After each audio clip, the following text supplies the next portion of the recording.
বিছানায় শোয়ার আগে নিজের জিন্দেগিটাকে তারা ছিলতেন, নিজের জন্য নিজে স্বর্ণকার হয়ে যেতেন, যে মনে মনে বলতেন আজকে সকালে আমি অমুককে একটা জোরে কথা বলেছি, ধমকি দিয়েছি, সেটা না দিলেই তো আমার জন্যে ঠিক ছিল। 2 ঘন্টা পর আর একজনকে একটা খারাপ কথা বললাম, এটা যদি না বলতাম তো আমার জন্যে ঠিক হতো। ওই জায়গায় বসে অতিরিক্ত কিছু কথা বলে দিয়েছি, ওই কথা কটা যদি না বলতাম তো আজকে আমার দিনটা ভালোই চলে যেত। বলেই যে যেমন যেছে, না বলো সেরকম যেছে। আমি চায়ের দোকানে অমুক মাস্টারের বিরুদ্ধে 4টা কথা বলেছি, সেটা যদি না বলতাম তো চলে যেত। সকালে উঠে তার কাছে মাপ চেয়ে নিব। এইভাবে তারা নিজের জীবনটাকে ছিলে। জোহরের নামাজে আধা ঘন্টা আগে আসার কথা, কিন্তু কোনো রকম 2 রাকাত সুন্নত পড়ে জোহরটা পেলাম। আমি যদি আধ ঘন্টা আগে আসতাম তাহলে মসজিদে আমার তেলাওয়াত তাসবিহ হয়ে যেত। এইভাবে নিজের ত্রুটিকে নিজে নিজে বের করত। ত্রুটিগুলা মনে মনে জমা করে রবের কাছে রাত্রিতে অঝোর নয়নে কেঁদে বলতেন, আমার রব, আমি যেগুলো ভুল করেছি আগামী দিনে না করার প্রতিজ্ঞা নিয়েছে, মাবুদ তুমি আমাকে মাফ করে দাও, ক্ষমা করে দাও, আমার ত্রুটিগুলোকে তুমি মুছে দাও। এইভাবে তারা ধীরে ধীরে ধীরে ধীরে একটা জায়গায় গিয়ে পৌঁছেছেন। জিন্দেগিটা তাদের কত দামি হয়ে গেছেন। পৃথিবীর বুকে বসে রয়েছে, অথচ জান্নাতের খবর তারা পেয়ে যাচ্ছেন। একটা আশারে মুবাশশারা, আবু বকর জান্নাতি, উমর জান্নাতি, ওসমান জান্নাতি, আলী জান্নাতি। এ তো নবীজি সরাসরি বলেছেন, পরোক্ষভাবেও নবীজির কাছে খবর এসেছে আরো জান্নাতি। যেমন নবীজি বলেছেন, বদরি সাহাবী যারা বদরের প্রান্তে 313 জন দাঁড়িয়েছিলেন জিহাদের ময়দানে, তাদের আগের পিছের সমস্ত গুনাহ মাফ, তার মানে তারা জান্নাতি। এমন ভাবে সুসংবাদ এসেছে, তাদের জিন্দেগিকে কোন জায়গায় পৌঁছেছে। আম্মা জান আয়েশাকে আল্লাহর নবী বলছেন, আয়েশা রে, তুমি আমার পৃথিবীতে যেমন স্ত্রী, ওই রকম তুমি আমার জান্নাতে স্ত্রী হবে। যেদিন আমি জানতে পারলাম, সেদিন থেকে মনে হয় যেন আমার মত হয়ে যাক এবং আমি জান্নাতে চলে যাই, তোমাকে আবার আমি জান্নাতে পেয়ে যাব।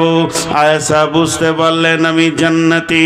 এইভাবে আল্লাহ তাবারাক ওয়া তাআলা পরোক্ষভাবে বহু জান্নাতি ঘোষণা করেছেন, কারণ তারা নিজের জিন্দেগিকে ছিলে ছিলে সোজা করেছে।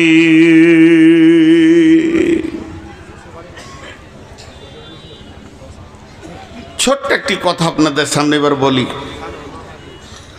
বাবরি মসজিদ, কালকে থানবিল বানাবে যে বাবরি মসজিদের কথা বলে ছিলে দিয়েছে একদম। একটা ইউটিউবারকে যদি দেখতে পাই তো কেস করে দম ছাড়িয়ে দেবো। বাবরি মসজিদ চলে গেল। মসজিদের পূর্বের ইতিহাস কি ছিল আমি জানি না, তবে চলে গেল। বেশ ঠিক আছে, গেল। যতটা দুঃখিত আমি আপনি, অতটা দুঃখিত আমিও। আমার মুসলমানের রক্ত আছে, আমার বুকে মুসলমানের রক্ত আছে। যতটা কষ্ট আপনার হচ্ছে অতটা কষ্ট আমার হচ্ছে। তো একবার নিজেদের ভুলটা দেখি তো, কেন গেল, কেন গেল, কেন গেল? বাবরি মসজিদটা আমার এখান থেকে কিছু না হলেও 1700 কিলো দূরে। 1700 কিলো দূরে কেন, 17 লাখ যদি দূরেও হয় তাও কলিজাটা সেখানে আছে। রাজুলুন কালবুহু মুআল্লাকুন বিল মাসাজিদি। ওই লোকটা আরশের ছায়াতে থাকবে যার দিল মসজিদে টাঙা থাকবে। পৃথিবীর মসজিদ আমার হৃদয়ে আছে যত দূরেই হোক, কিন্তু আপনার বাড়ির পাশের মসজিদটা কোন পার্টি বলেছিল ঢুকিস না? ওই পার্টিটার নাম বলেন। আপনার বাড়ির পাশ থেকে ফিতে ধরে যেটা সব থেকে নিকট মসজিদ, বিজেপি বলেছে, বজরং বলেছে, শিবসেনা বলেছে, তৃণমূল বলেছে, সিপিএম বলেছে, কংগ্রেস বলেছে, এসোসিয়াই বলেছে, কে বের করেছে এই মসজিদ থেকে আপনাকে? বিসমিল্লাহির রহমানির রহিম। قل إن كان آباؤكم وأبناؤكم وإخوانكم وأزواجكم وعشيرتكم وأموال اقترفتموها وتجارة تخشون كسادها ومساكن ترضونها أحب إليكم من الله ورسوله وجهاد في سبيله فتربصوا حتى يأتي الله بأمره والله لا يهدي القوم الفاسقين।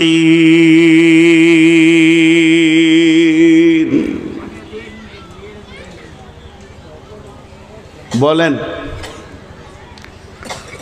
আমি এবার গভীর তথ্য দিকে যাচ্ছি যে মুসলমান তোমাদের কাছ থেকে এগুলো যাচ্ছে কেন। আল্লাহ বলে দিয়েছেন, কোরআন প্রতিদিন আপডেট হয়। কোরআনেই লেখা আছে ফিহা কুতুবুন কাইয়্যিমা, এটা প্রতিষ্ঠিত কিতাব যা কিয়ামতের পশ্চিম দিকে সূর্য ওঠা পর্যন্ত একই পাওয়ারে দাঁড়িয়ে থাকবে, যে পাওয়ারটা রাসূলুল্লাহ সাল্লাল্লাহু আলাইহি ওয়াসাল্লামের জামানায় ছিল। এর পাওয়ার শৈথল্য হবে না, এবং প্রতিটি জামানায় প্রতিটি দিন প্রতিটি সকালে আপডেট দেবেই এবং বিশ্বকে তার মোকাবেলার কথা শিখাবে। এখন বলেন, আল্লাহ তাবারাক ওয়া তাআলা বলছেন, হে আমার গোলাম, কখন তোমাদের ওপরে বিপর্যয় আসবে, কখন তোমরা হেয় প্রতিপন্ন হবে। রাসূলুল্লাহ সাল্লাল্লাহু আলাইহি ওয়াসাল্লাম বলছেন, এই উম্মতের বিপর্যয় হচ্ছে পৃথিবীর বাদশাকে, প্রশাসনকে, প্রধানমন্ত্রীকে তাদের বিরুদ্ধে বানিয়ে দেওয়া হবে। তাদেরকে দেখতে পারবে না, তাদেরকে মেনে নিতে পারবে না, এমন মিজাজের বানানো হবে। কখন বানানো হবে?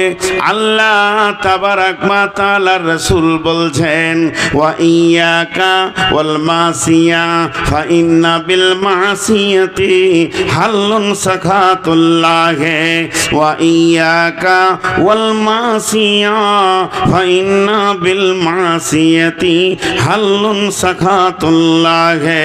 যে এলাকায়, যে বস্তিতে, যে গ্রামে, যে টলাতে, যে পাড়াতে, যে জেলাতে, থানাতে, দেশে আল্লাহর নাফরমানি প্রকাশ্যভাবে চলবে, সদর রাস্তাতে, রাজপথে জুয়ো চলবে, তাস চলবে, লুডু চলবে, দাবা চলবে, বেশ্যা নাচবে, লুচ্চা নাচবে, রান্ডিগিরি চলবে, মদ চলবে, সুদে অহরহ লেগে যাবে। আমার উম্মত এইগুলো নিয়ে মাতোয়ারা হয়ে যাবে।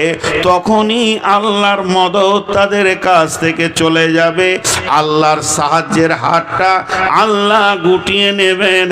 আর আল্লাহ নিজেই বলেছেন, হাত্তা ইয়াতি আল্লাহু বিআমরিহি, অতক্ষণ পর্যন্ত যতক্ষণ পর্যন্ত আল্লাহর হুকুম না এসেছে।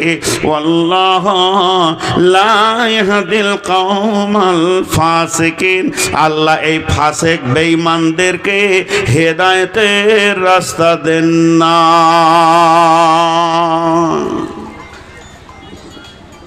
তারা 8টা জিনিসকে ভালোবাসবে 3টের তুলনায়। 8টা জিনিসকে নিয়ে মাতোয়ারা হয়ে থাকবে 3টের তুলনায়। জি, আবার বলছি 8টা জিনিসকে ভালোবাসবে 3টের তুলনায়। কোরআন থেকে বলছি। এখন একটা উদাহরণ দিব। একটা দাঁড়ির 2টা পাল্লা। এক পাল্লাতে ওই 1 গ্রামের বাটখারা, 1 গ্রাম ছোট্ট 1 গ্রামের বাটখারা 8টা রাখা আছে। তোমার ওজন হলো 8 গ্রাম, 10 গ্রামও হয়নি। আর একটা পাল্লাতে কুইন্টলের বাটখারা 3টে রাখা আছে। এরা গণনায় 3টে, এরা গণনায় 8টা। গুনতিতে বাম পাল্লাটা বেশি, গুনতিতে ডান পাল্লাটা কম, কিন্তু ওজনে কে বেশি? জোরে বলেন। 3টে। তো ওজনে যে 3টে বেশি এটা বলবে কে? তার নাম কি? কাঁটা। কে বলবে? কাঁটা কোন দিকে ঝুঁকবে, 3টের দিকে না 8টার দিকে? 3টের দিকে কাঁটা যখন তোলা হবে পাল্লাটা, তা 3টের দিকে এমনি করে বলবে দেখ আমি ঠিক বলছি, এরাই বেশি। যদি কাঁটাটা 8টার দিকে ঝুঁকে, যদি ঝুঁকে, এখন ওই কাঁটাটাকে ইমানদার বলবেন না ফাসেক বলবেন? কোনটা বলবেন বলেন?